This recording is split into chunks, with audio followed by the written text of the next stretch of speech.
Welcome back to beautiful Nicaragua, and today I have a special guest here. This is my man Eric here, and he rode his motorcycle all the way from Minnesota and is traveling through Latin America, and we ended up meeting each other, and now we're at my coffee farm. So welcome to this week's episode of Coffee and a nice chat with a good person. So Eric, welcome to Nicaragua. Thank you for having me. Thanks for showing me your awesome farm. I mean, really super excited to try actual high quality coffee because I rarely get that opportunity. Yep, no problem. And right now, how's your trip been going this far and traveling into these areas up north? Well, I wouldn't say so much traveling as this is a long-term project, and I call it like mini living in each country that I'm passing through in all of Spanish-speaking and Portuguese-speaking Latin America. 6 weeks in each country that's small, and up to 3 or 4 or 5 or 6 months, or even beyond on the bigger countries like Brazil and Mexico. Wow! So it's been amazing. I left home in September of 2022 on my motorcycle,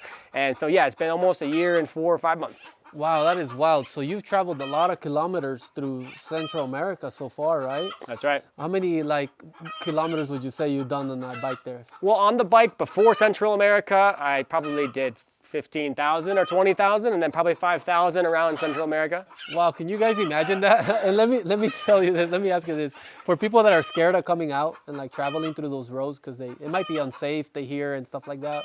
Like, is it really unsafe? And what's your tip there?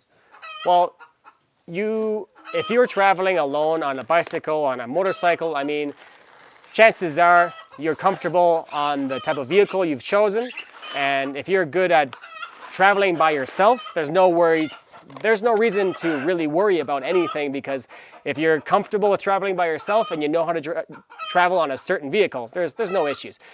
There's no sense of like super dangerous this and that. I've been to like some of the most dangerous places and even lived there. For example, Villanueva in Guatemala, supposedly one of the most dangerous places there is. I was there a month, zero issues. Zero issues. I mean, I'm on my motorcycle, right? So if you're walking around drunk looking for bad characters at 3 in the morning, that's probably going to happen. You're going to have bad luck. Something bad's going to happen. If you're just a normal person just trying to enjoy life, go check out cool, beautiful places, and you're not trying to create problems or look for illegal things, you're good.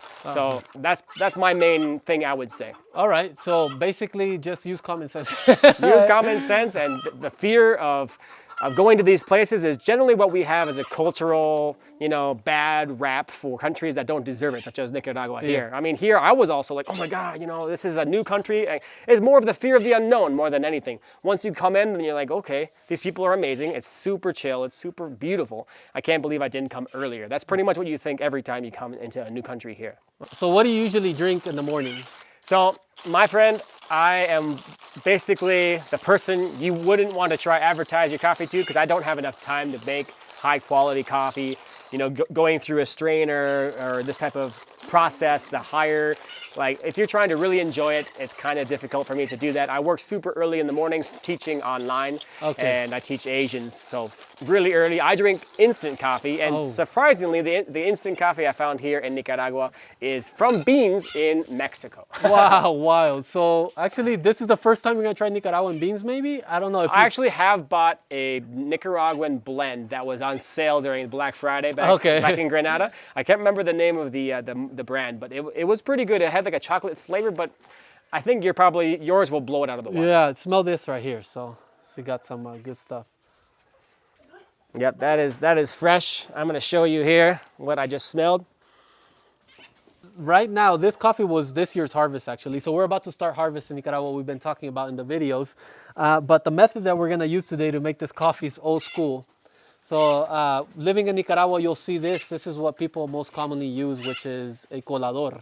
It's kind of like a sock to filter your coffee. So I call it the butterfly net. The butterfly, that's a good way. Let's go catch some butterflies, right? So we're gonna go ahead and use this here. Now, tell me, man, what's your plan with your motorcycle, dude? Are you planning on reaching all the way to Argentina? So the idea is I'm doing this project to help people discover parts of the world that we've always been told are off limits, too dangerous, too this and that. And even before I started, I thought, should I even do this? Like, it is probably really dangerous, right? And Yeah. I've almost psyched myself out. So it's kind of it's a way to show how it is to live there, but also to give resources to people that want to move there. So my channel is Generic Expats, and I'm a digital nomad myself. I travel and work online, but people that want to live long-term, they self-identify as expats, and that's great. And they are looking for places to sometimes retire, sometimes to live long-term outside the US. I saw that trend about a year or two ago, and I thought, why not help these people find new places online before they come to travel and see it themselves, and I can give them something valuable that, for me, I'm doing this stuff regardless. I've been traveling literally nonstop for the past 10 or 15 years. So Wow. traveling and living. So yeah, I travel and live basically as a lifestyle. Wow, that is amazing, man. And I've seen his videos before, and you get really good value from his perspectives and information you get. So really, you're trying to open the door for people to step out. And if you're going to that country, they already know what to expect based off what you're giving them, right? That's a good thing that I try to provide, is that, for example, when I first started doing my videos in Mazatlan, I helped a couple Canadian families or couples that were looking for a place to stay over the winter to see if they wanted to live there. And I gave them some people to contact. They contacted them, and they arranged their entire trip mostly because of just watching this one video. And I was super happy to help people do this, to be able to discover a new place and have my resources be useful to them. So that's basically the main idea. And also, I give people extra services that they can pay for, such as taking basic Spanish or Portuguese with me online, or doing tours of the countries I'm going to, so they can check out the place with me if they feel like I'm a good person for them to show what I'm going to be visiting and what they could visit with me. Perfect, man. That is awesome. Your travels sound like an epic adventure. I traveled by bicycle. He's traveling by motorcycle. Either way, it goes to show that it's doable. And it's starting to rain right now, so just a heads up, and we have to move. It's part of the whole interview there. So now the coffee is looking like it's getting ready before we get poured on here. Life in the tropical jungles, that's what happens. You know, the weather comes and shifts here.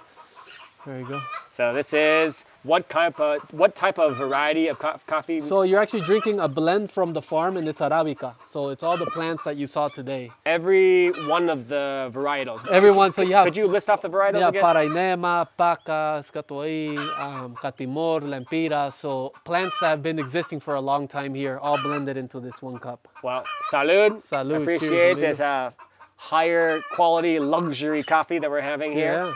in your beautiful farm.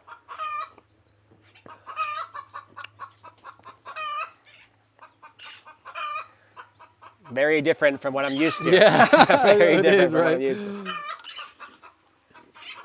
to. You're having the typical farm coffee on the colador, you know?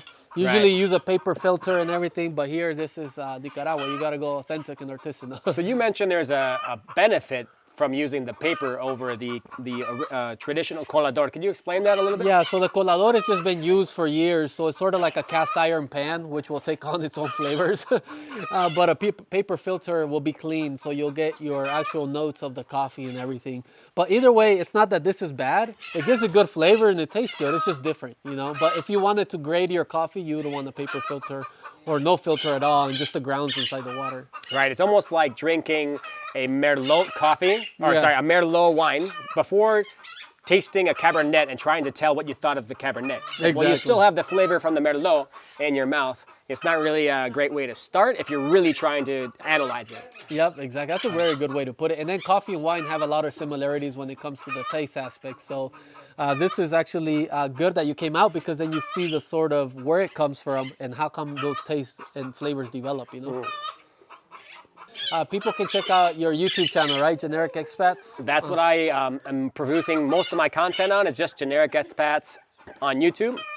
I also have a website, genericsworld.net, where I show the different services I have, which I mentioned before with the classes and the tours, as well as I might be branching out into some other things in the future.